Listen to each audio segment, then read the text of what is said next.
दो लफ्ज हैं, तन्हा अकेले, लेकिन एक साथ लिख दिए जाएं तो एक दुनिया, एक कायनात, एक तलाश, एक लम्हा, एक खुशी बन सकते हैं।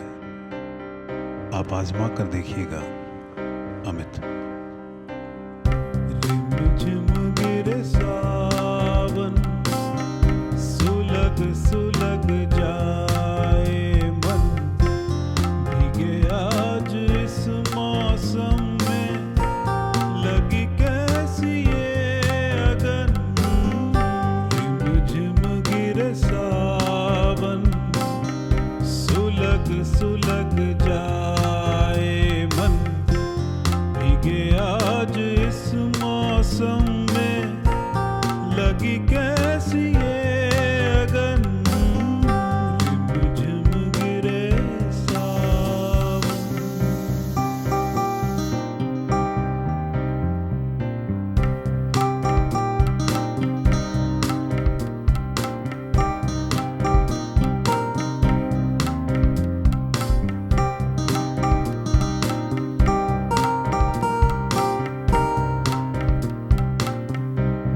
जब घुंघरुओं सी बजती हैं बूंदें, अरमां हमारे हल्के नमूने, कैसे देखे सपने नयन, सुलग सुलग जाए मन, भीगे आज इस मौसम में, लगी